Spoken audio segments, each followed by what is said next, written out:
ওয়াসসালামু আলা মাল্লা নাবিয়্যা বা'দা আম্মা বা'দ। সম্মানিত দর্শকবৃন্দ, শুকরিয়া আল্লাহ তাআলার, আলহামদুলিল্লাহ। এবং আমরা আনন্দিত যে আমাদের বড় ভাই আহসানা হাবিব ভাই মাদানী উনি আজকে আমাদের নওগাঁর মার্কাজ পরিদর্শনে এসেছেন।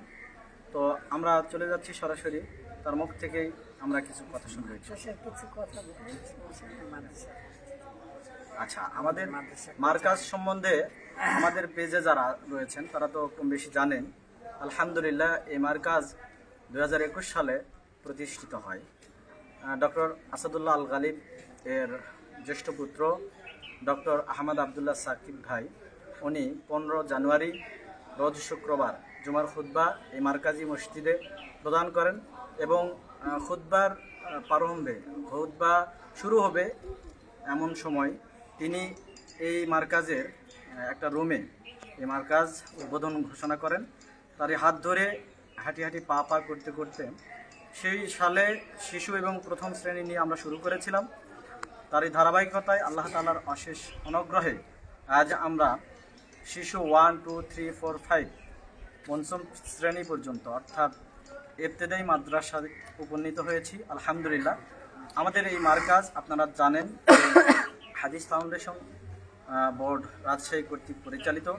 আমরা পুরোপুরি সিলেবাস ওখান থেকে ফলো করি। আমাদের বাচ্চারা বিভিন্ন সময় পারফর্ম করেন, আমাদের এই পেজে ছাড়া হয়, আপনারা সেটা দেখেছেন। তো এই মোটামুটি আমাদের পরিচিতি। আমাদের ক্লাসরুম মসজিদের উপরে 5টা ক্লাসরুম আর নিচে একটা ক্লাসরুম নিয়ে 6টা ক্লাসে আমরা ক্লাস পরিচালনা করি।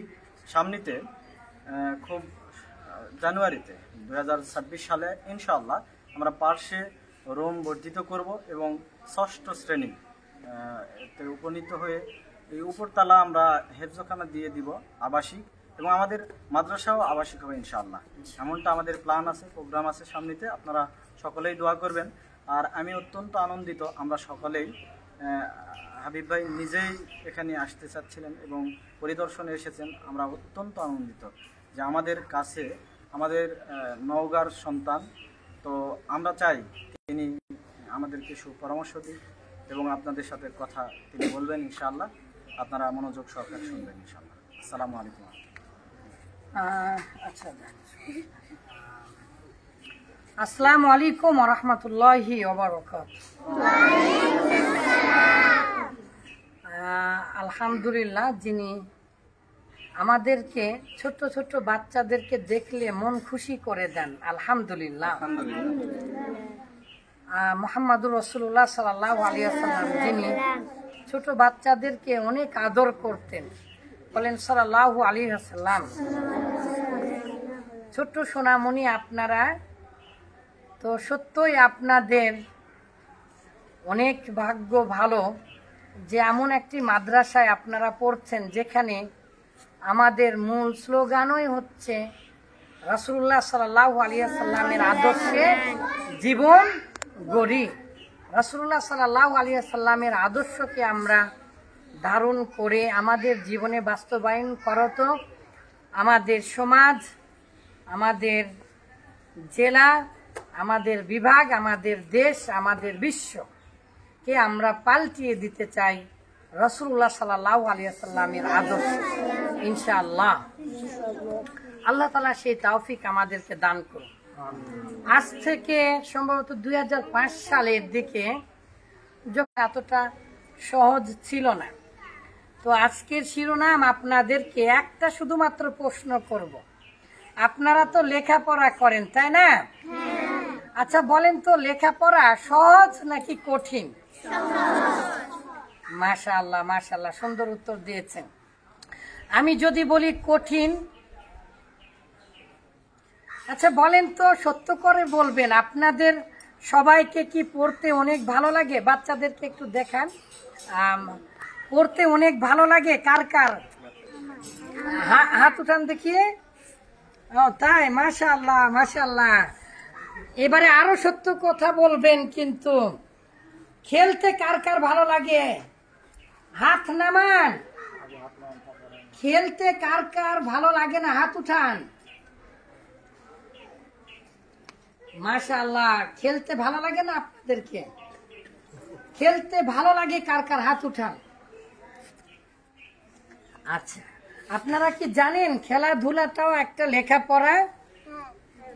খেলাধুলাটাও একটা কি লেখাপড়া। আচ্ছা, আপনি দৌড় মারেন না? দৌড় মারেন, তাহলে একবার জোরে দৌড় মারলেন 1, আবার ফিরে আসলেন 2, আবার গেলেন 3, আবার গেলেন, আবার আসলেন 4, 5, 6, 7।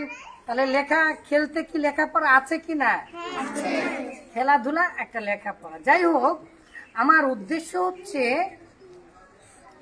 আল্লাহ তাআলা যাকে চান জ্ঞান অর্জনের জন্য সহজ করে দেন, তার জন্য সহজ হয়ে যায়। তাহলে বলেন, আল্লাহ চাইলে জ্ঞান অর্জন করা সহজ হবে? বলেন সবাই, আল্লাহ চাইলে জ্ঞান অর্জন করা সহজ। আমি আজকের প্রশ্ন একটাই বলেছি না, বেশি কথা বলবো না। বাবা, আব্বা জানেরা, আম্মা জানেরা, কলজার টুকরা এই যে তাকান, লেখাপড়া বা জ্ঞান অর্জন করা সহজ নাকি কঠিন? গুড। আবার কঠিনও। কিভাবে সহজ আর কিভাবে কঠিন? প্রথমত, আল্লাহ যদি না চান তাহলে অবশ্যই সে পাবে না, তার জন্য কঠিন। একদম সরাসরি হাদিসে এসেছে যে আল্লাহ তাআলা ইউআল্লিমুহুল কুরআনা, আল্লাহ তাআলা কোরআন শিক্ষা দেন। আপনারা মনে করছেন আপনাদের ওস্তাদজি আপনাদেরকে কোরআন শিক্ষা দিচ্ছে, দিনের পড়া শিক্ষা দিচ্ছে? না, আল্লাহ যদি না চান তাহলে হবে না। আল্লাহ তাআলা যার কল্যাণ চান, আল্লাহ তাআলা যার ভালো চান, মা ইউরিদিল্লাহু বিহি খায়রান ইউফাক্কিহু ফিদ্দিন, আল্লাহ তাআলা তাকে জ্ঞান দান করেন। আর সরাসরি হাদিসে এসেছে আল্লাহ কোরআন শিক্ষা দেন। তাহলে আল্লাহ যাকে দেন তার জন্য সহজ, আর যাকে দেন না তার জন্য কি কঠিন। এই জন্য রাসূলুল্লাহ সাল্লাল্লাহু আলাইহি ওয়াসাল্লাম কি শিক্ষা দিয়েছেন? আল্লাহুম্মা ইন্নী আসআলুকা, সবাই বলেন আল্লাহুম্মা ইন্নী আসআলুকা ইলমান নাফিআ ওয়া আমালান মুতাকাব্বালা ওয়া রিজকান হালালান তাইয়্যিবা। আল্লাহুম্মা ইন্নী, হে আল্লাহ আপনি আমাকে দান করুন, আসআলুকা, আমি আপনার কাছে চাচ্ছি, ইলমান নাফিআ,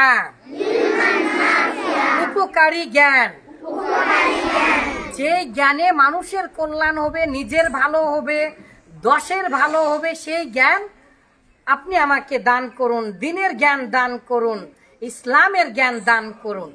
তাহলে জ্ঞানের জন্য কি করতে হবে? চাইতে হবে কার কাছে?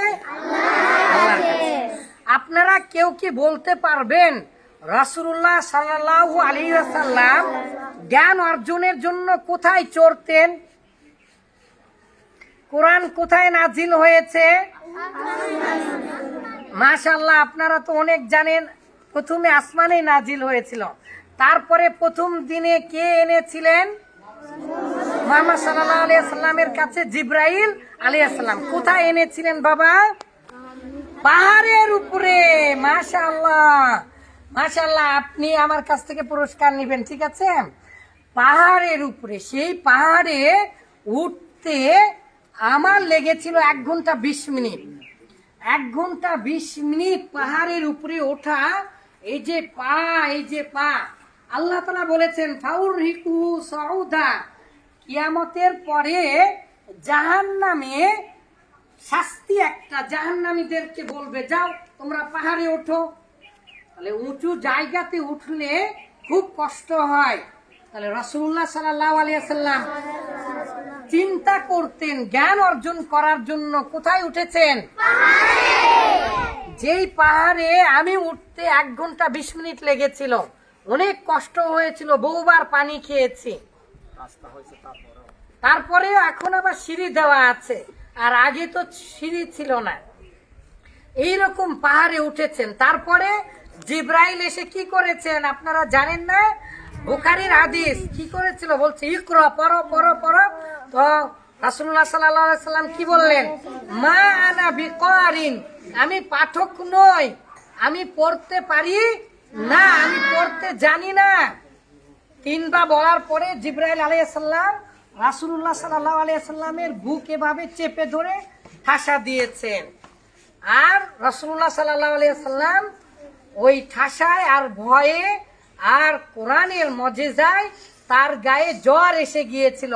তাহলে বলেন তো আব্বাজানেরা, আপনারা যখন বাড়ি থেকে আসেন খেলাধুলা বাদ দিয়ে, তখন একটু হলেও কষ্ট হয় না? তাহলে জ্ঞান অর্জন করতে হলে কষ্ট করতে হবে। রাসূলুল্লাহ সাল্লাল্লাহু আলাইহি সাল্লাম তার গায়ে জ্বর এসে গিয়েছিল, আবার পাহাড়ে উঠেছেন। তাহলে বলেন জ্ঞান অর্জন করতে গেলে বলেন বলেন বলেন কষ্ট করতে হবে। জ্ঞান অর্জন করতে গেলে কষ্ট করতে হবে, চেষ্টা করতে হবে। কার কাছে জ্ঞান চাইতে হবে বাবা? মাশাআল্লাহ, এটার নাম হচ্ছে আকীদা। এটার নাম কি? এইবারে বলবেন, একটা প্রশ্ন শিখাতে চেয়েছি, বলেন জ্ঞান অর্জন করা সহজ নাকি কঠিন? কার জন্য সহজ? আল্লাহ যাকে চান তার জন্য সহজ। আর কার জন্য কঠিন? আল্লাহ যাকে জ্ঞান দিতে চান না তার জন্য কঠিন। মাশাআল্লাহ মাশাআল্লাহ। আর আপনাদেরকে বেশি কিছু বললাম না, শুধু একটু মজা দেই। সেটা হচ্ছে একজন, এই যে এই বাচ্চাটা মনে করেন আল মারকাজুল ইসলামিয়া সালাফি, এই ছোট্ট বাচ্চা উত্তর দিয়েছে পাহাড়ে উঠেছিলেন রাসূলুল্লাহ সাল্লাল্লাহু আলাইহি সাল্লাম। তো তাকে তো পুরস্কার দিব। এবারে একজন ছোট্ট বাচ্চাকে তার মা বলছে, বাবা তুমি বড় হলে কি হবে? তখন বলে, মা আমি বড় হলে প্লেন চালাবো, মা আমি বড় হলে অনেক বড় পাইলট হব, প্লেন চালাবো আর আমাদের বাসার উপর দিয়ে উড়ে যাব, আর মা তুমি ছাদের উপরে দাঁড়িয়ে আমাকে টাটা দিবে। তো তার মা বলছে, কত প্লেন তো আমাদের মাথার উপর দিয়ে উড়ে যায়, তাই না? তো আমি কিভাবে জানবো যে তুমি যাচ্ছ বাবা? তখন বলছে, মা তুমি চিন্তা করো না, যখন আমি ওই আমাদের বাসার উপর দিয়ে যাব না, তুমি যখন আমাকে টাটা দিবে তখন আমি একটা বোম ফেলে দিব, তখন বুঝবেন যে আমি সেটা। বুঝতে পারলেন? তাহলে বোম ফেলে দিলে তার মা বাঁচবে? বাঁচবে না। আবার আপনাদের মতো অনেকের আছে অনেক ব্রেন, সে বলছে, একজন স্যার বলছে সবাই তোমরা আলিফ বা তা সা লেখো, তো সবাই এরকম ভাবে পেঁচাচ্ছে। স্যার বলে তুমি এরকম করছো কেন? তো বলছে, কেন স্যার আমি আলিফ বা তা সা লিখছি? তো বলে, এভাবে কোনোদিন আলিফ বা তা সা লেখে কেন স্যার? আমি ইংলিশে আলিফ বা তা সা লিখছি। ঠিক আছে না? তাহলে ইংলিশ জানতে হবে না জানতে হবে না? ইনশাআল্লাহ ইনশাআল্লাহ। তো আল্লাহ তাআলা সবাইকে কবুল করুন দিনের জন্য, দিনের পথে, দিনের খাদেম হিসাবে। আর আমাদের সকল সৎকর্মের বিনিময়ে আমাদের জন্য জান্নাতুল ফেরদাউস ওয়াজিব করে দিন। বলুন আল্লাহুম্মা আমিন। তাকাব্বালাল্লাহু মিন্না জুহুদানা, তাকাব্বালাল্লাহু জুহুদানা মিন্না, তাকাব্বালাল্লাহু জুহুদানা মিন্না। বলেন তাকাব্বালাল্লাহু মিন্না ওয়া মিনকুম ওয়া জাআলাকুমুল্লাহু নাফি'ল ইসলাম ওয়াল মুসলিমিন ওয়া খাদিমিল ইসলাম খাদিমিল ইসলাম ওয়াল মুসলিমিন। হে আল্লাহ, আপনি আমাদেরকে দিনে একনিষ্ঠ সেবক দায়ী হিসাবে কবুল করুন। আল্লাহুম্মা আমিন।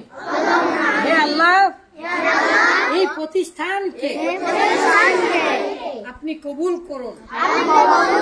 ইনশাআল্লাহ